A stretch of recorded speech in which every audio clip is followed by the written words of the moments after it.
Hey guys, and welcome back to the Deep Freeze Podcast. I'm your host, Eric Frost. So, what's coming out this week? Aquaman. Kind of looking forward to that. Overall, I think it's going to be good. It's looking like it's going to be a better DC film than most of the ones that have been out lately, and I've really got high hopes for it.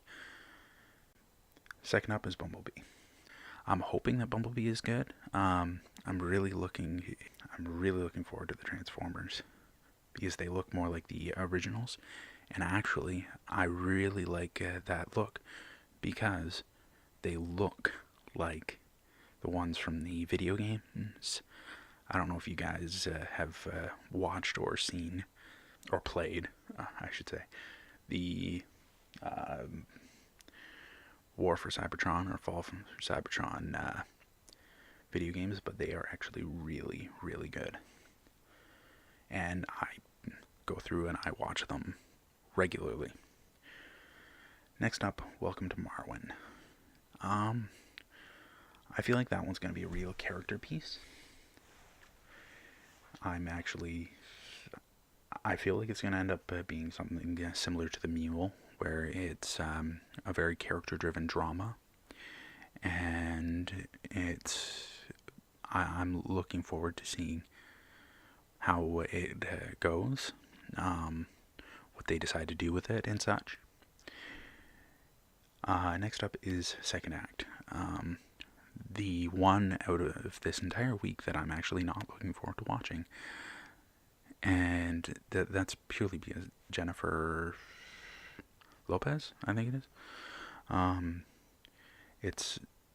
It's another movie from her just to keep relevant, and movies from her just to keep relevant aren't really relevant, if you get what I mean. So that's the one I'm not looking forward to this week. And then Holmes and Watson. Now John C. Reilly and Will Ferrell. Who doesn't love that combination? They have been in, this will now be their third movie together. And I've loved both Talladega Nights and Step Brothers with a passion. And this will be a different take on the classic Sherlock Holmes story. Now, nothing will be able to compete with the BBC drama series, the way they go about it, but I'm actually really looking forward to seeing it done more like a comedy this go around, rather than, the whole shtick where it's taken so seriously, or the way Robert Downey Jr.'s series went.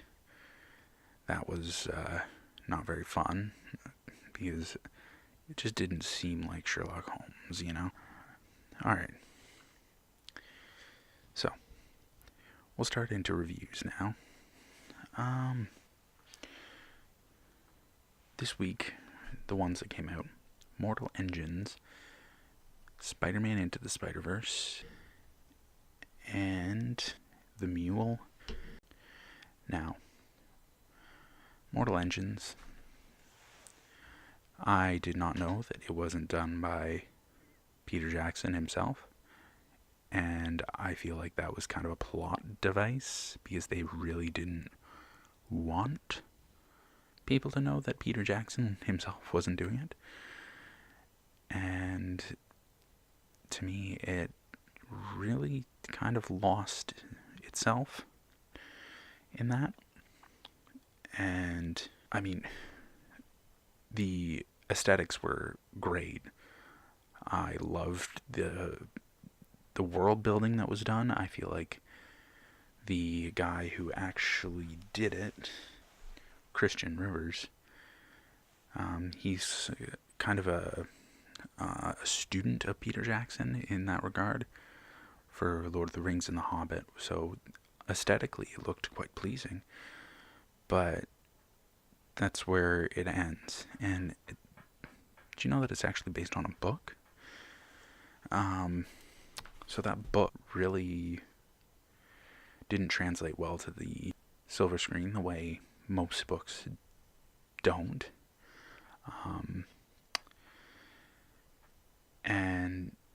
when I look at it, um, there was really no use for the character of Tom in the entire thing. I feel like he really had no development. There was no use for him in the entire story. Um, there was no real time for character development. I found that the story was actually quite rushed and didn't it glazed over things. And the book, I read through a quick snippet of it, and the book is actually quite different from the movie. So you end up with issues like this character was supposed to do this when they did this, and I really ended up having a lot of issues with that purely because you're like, it takes away from the story all the choices that Rivers made, and that this is his first like major production movie. And then next up, we've got there seemed to be no romantic element to this movie at all, and I feel like the major point of this entire movie was for the romance between the characters of Hester Shaw and Tom. So I'm just looking at it and I'm like, why am I even here, you know? And I think that that is, in a way, a Peter Jackson niche because he's never been able to make a proper romance movie. You look at Lord of the Rings, there was no romance to it at all. The Hobbit, none. King Kong, none. So I'm just sitting there, like, watching this and saying, he wrote it, and he couldn't write a romance if he tried. And yet again, I'll go back to the aesthetics were great.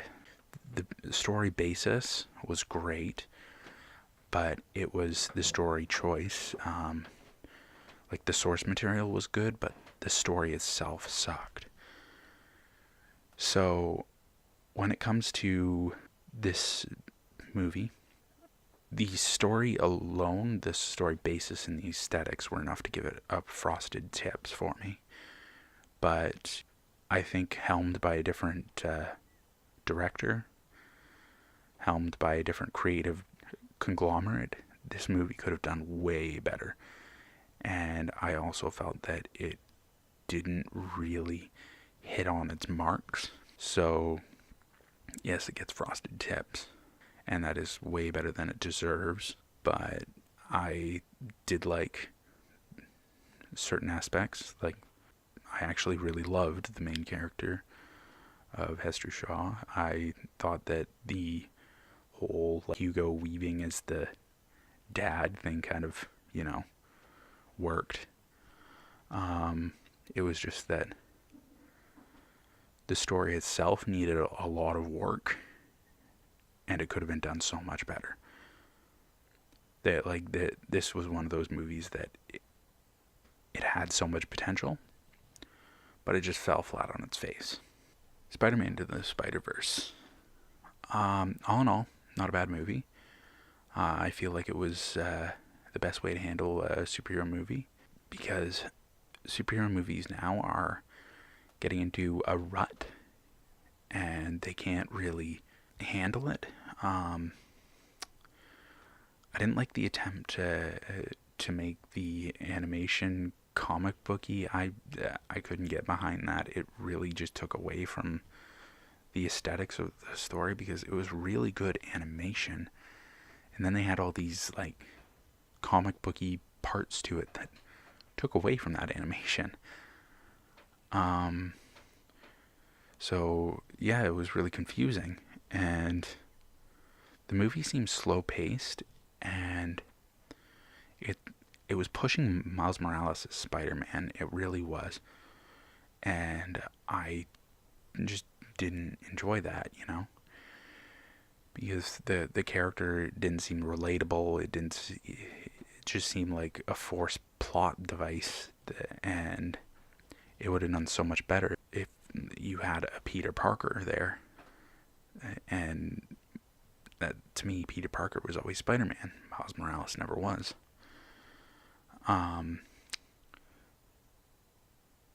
Jake Johnson as Spider-Man was great. I absolutely adored that. And just his overall role, I'm like, wow. And can they make a Spider-Man noir movie with Nicolas Cage? I'd pay to go see that, because that was hilarious. The I was not upset at all with the time I spent. Like, I wasn't disappointed at all, because I got to see all these spider characters interacting with each other. And the weakest character was Miles Morales, exactly what I thought it was going to be. And so this movie was exactly what I thought it was going to be. And it hit its marks exactly where I thought it was going to be. So I gave it frosted tips, because it hit its marks. It didn't lose anything. It was just the anime, like, it didn't wow me. The animation took away from it. It didn't. It's all. And then next up is The Mule. So The Mule, exactly what I thought it was going to be. A very character-driven drama.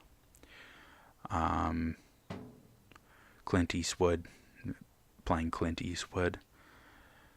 It was geared towards the more older crowd. No surprises whatsoever. The idea of the movie, just there was very little story to work off of, and there was very little development. It just seemed like he was grasping at something just to, just to show himself that he can still do it. And of course he can. He's one of the greats in the acting industry. And as a director, he's actually very, very good, because everything's so raw, everything's so natural. And this movie is going to get a frostbite from me, just because it hit its marks. It did what it was supposed to do. And it didn't wow me, but at the same time, it did its job. So that concludes our movies from this week. So just to conclude that, we have 2 movies that got Frosted Tips reviews: Mortal Engines and Spider-Man. If you're going to pay to go see a movie this week, I would probably suggest The Mule. It's not going to knock your socks off, but it is going to give you a good character drama. If you want to see a movie that, is going to be aesthetically pleasing and has some good laughs, go see Spider-Man. I highly don't recommend Mortal Engines, even though I am getting the poster. And I am probably going to see it again, just because that's the sort of stuff that I like, is more dystopian such. Okay, so to get into a couple of older things, we've got Ghostbusters. Who doesn't love the original Ghostbusters movie? A very well-rounded movie. A a great classic, good plot and writing. The only drawback was that it was cheesy, but most movies in the 80s were cheesy. I thought that the cast was great, that it hit on all its marks, and this to me will get a Frozen review.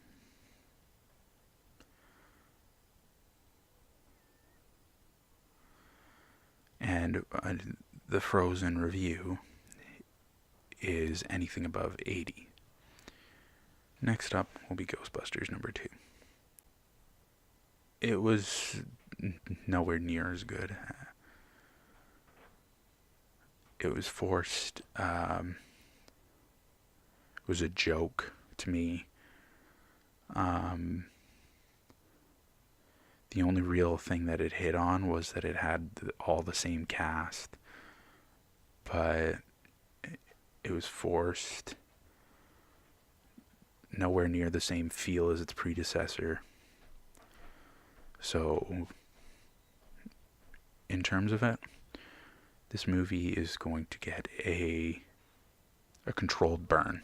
We'll go with controlled burn. And then we'll go into the remake of Ghostbusters. Now, a lot of people had issues with this movie. I was one of them. All the characters extremely, extremely forced. They tried to basically take everything that was nostalgia from the original and make it into this one, I guess. Like, it was a complete nostalgia piece. Except it was done with a bunch of actors who didn't hit on what they were supposed to hit on. Melissa McCarthy, no. As much as I love Kristen Wiig, she didn't hit on her role. The only person in that entire movie that to me did well in their role was Kate McKinnon, because she to me was a bit of a badass. And so the entire movie just kind of sucked. And just camera angles, lighting, nothing worked. So to me, I'm going to give that one a scorcher review.